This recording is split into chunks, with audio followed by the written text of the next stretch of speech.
doing things in this town. Can't you see? I don't care who you are, where you're from, what you do, just as long as you're chasing money. That's already.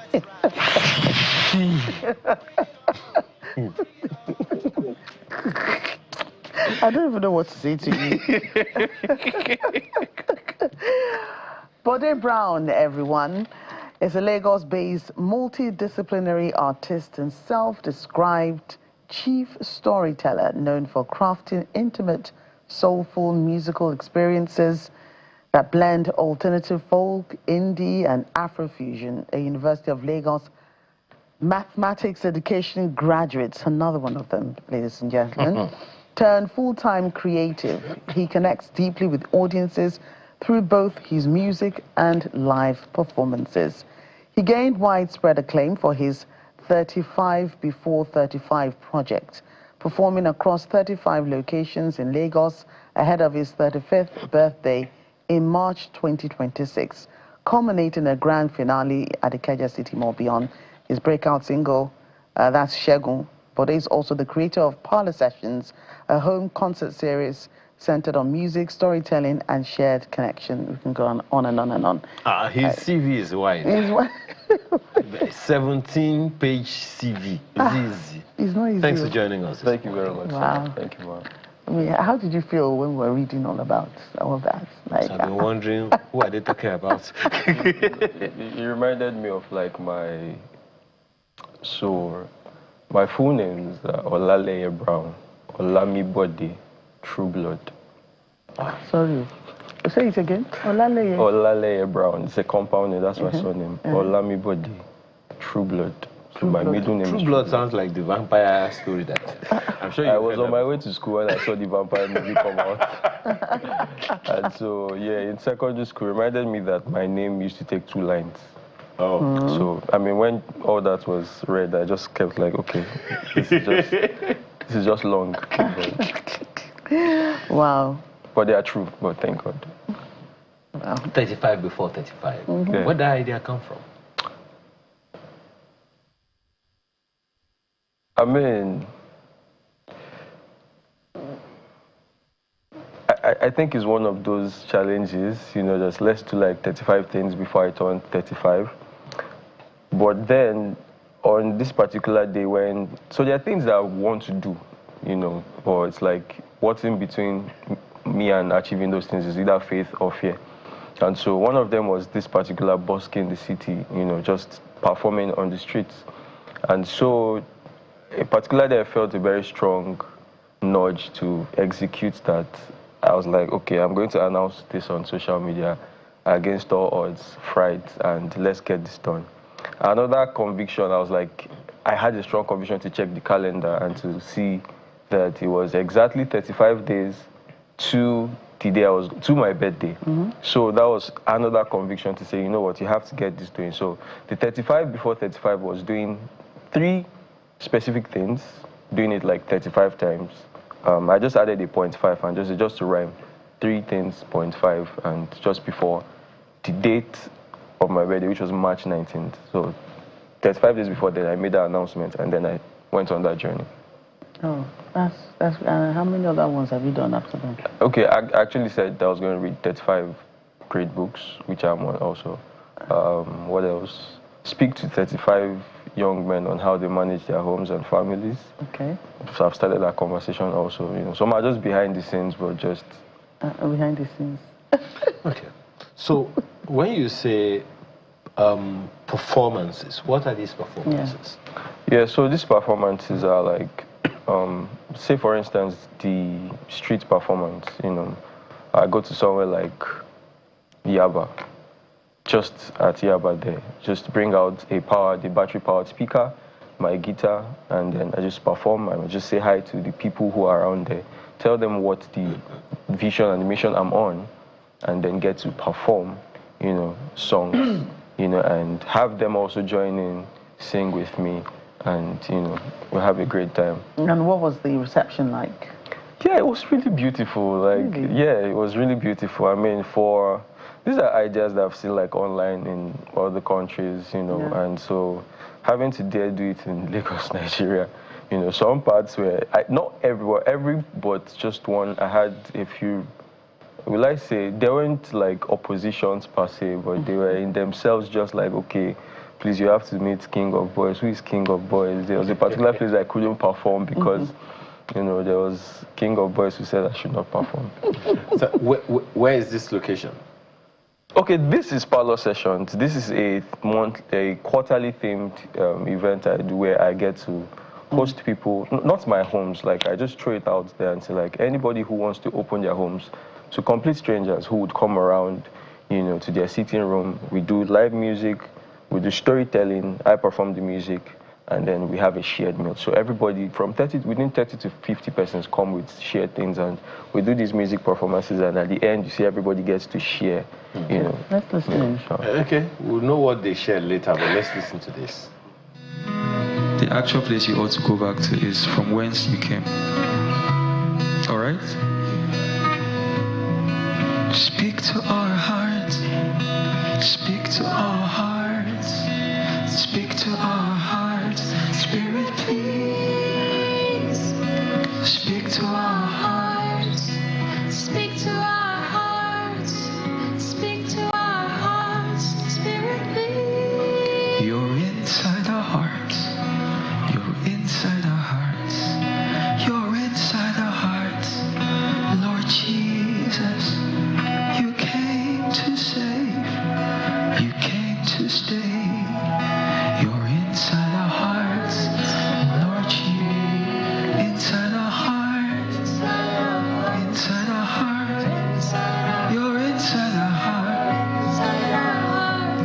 Lord Jesus, you came to save. You came to save. Okay. So you're reminding me of when I was in boarding school with that song. I remember that song, but this one is your own version. Clearly your own version. So when you say people were sharing at that, this must be very therapeutic for a good number of people. Yeah. So when you say sharing, what kind of sharing? What, they just go around the room with the microphone or something? We have that section where people get to like give a review of what they, you know, how they were blessed by the event. Okay. There's also games. I try to now start instilling, my wife would instill these game sessions where we just play, you know, games. But it culminates to the end where we get to share food. So everybody gets to bring something and we all share it at the end. So there's small chops, cake, parfait, nuts, Gary. You You have to mention that one. You cannot just be talking conflicts without talking something like I believe you, sir. Yeah. So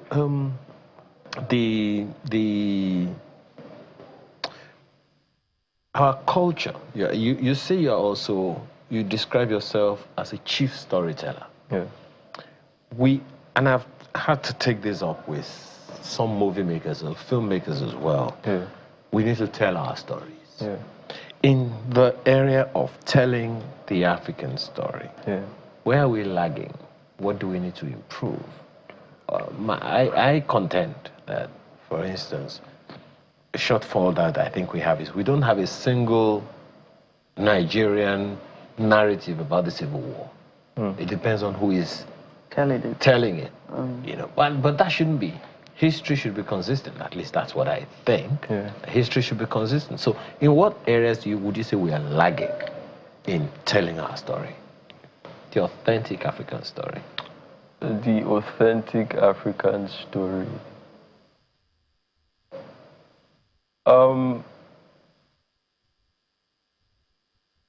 Permits me to come from the area of faith and Christianity, and there's just been this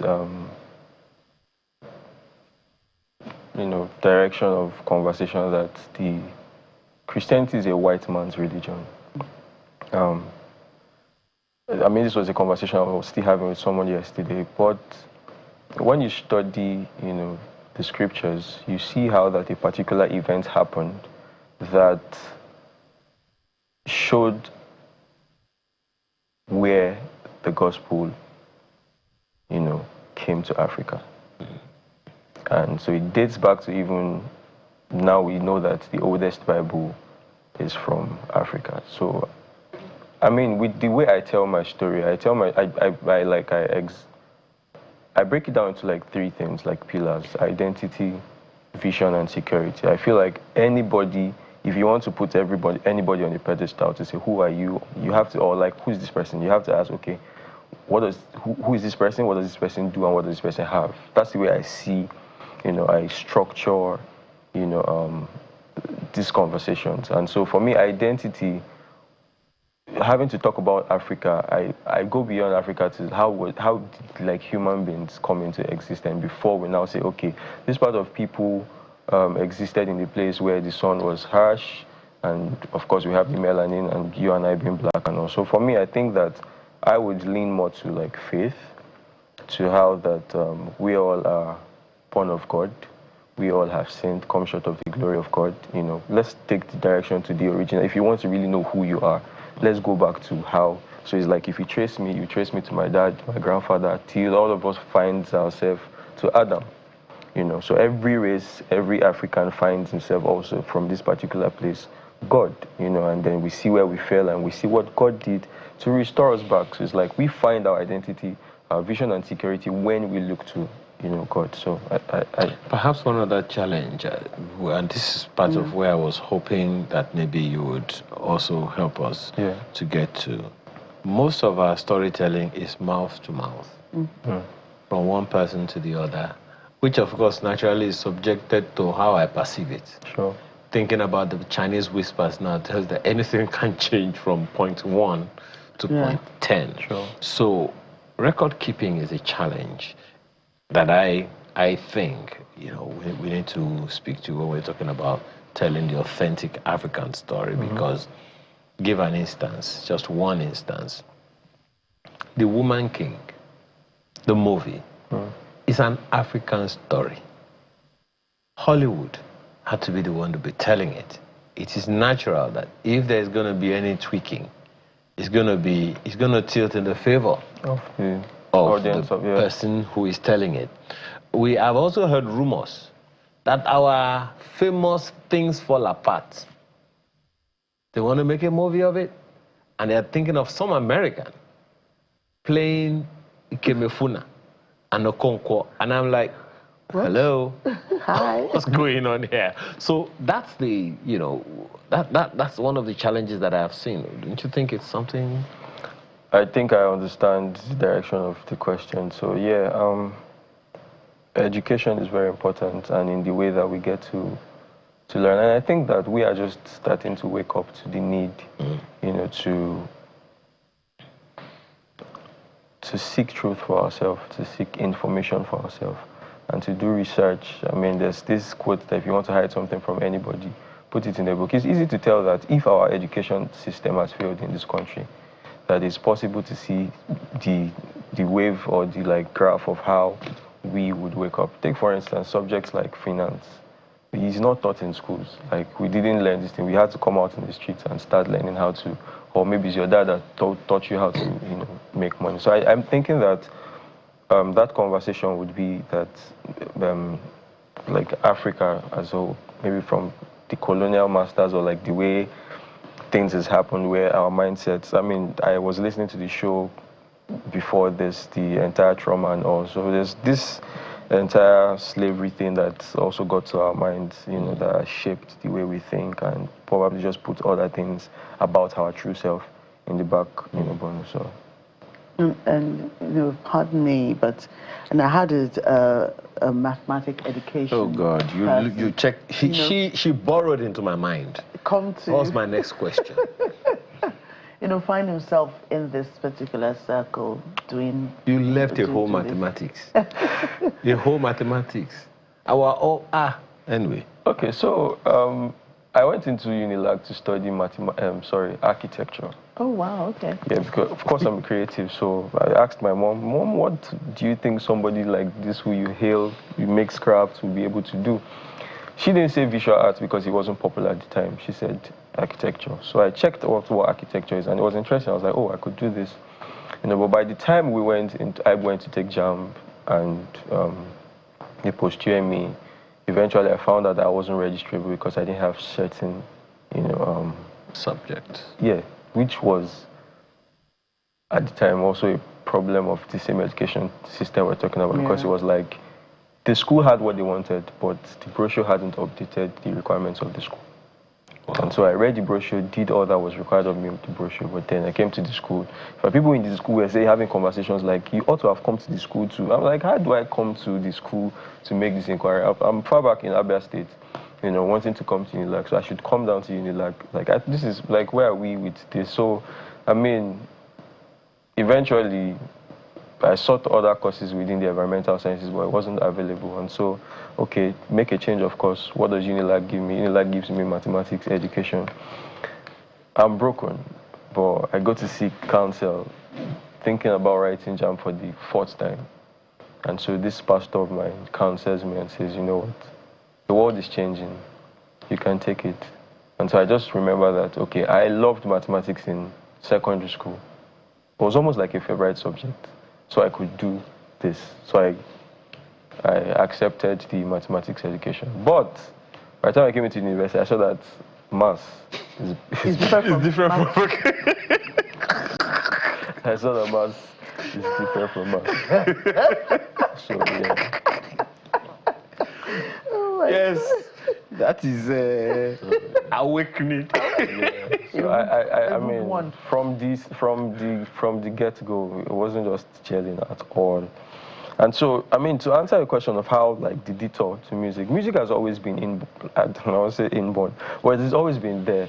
It's always been a gift and an expression that is, deep within me. So it just found its way in expressions. Even in school, I would find myself in, like, bands or, like, playing campus fellowships, and also, yeah. That would just grow up to develop into what this is because of consistent use, I would say. Okay. So 35 before 35. No, what number are we now? I completed everything before I turned 35. March wow. Now, March 19. Yeah. So are we now? Yeah, although I wanted a particular song, Shegun, to get to 35,000 streams on Spotify, it didn't get it. So I guess my viewers can help me. Okay. Now that you're here, we have done 1.7 billion views on YouTube. Thank you very much. Congratulations. So what's 35,000? 35,000. Come on. Thank you so much for being here this morning. Thank you. We wish you all the best. Thank you so much. And congratulations on your 35 before 35. Thank you so much. I hope we won't have another 40 parlors before 40. All right. Have a wonderful rest of your weekend. That's the show today. I'm Ayo Makinde. And I'm Joker Rogers. Bye for now.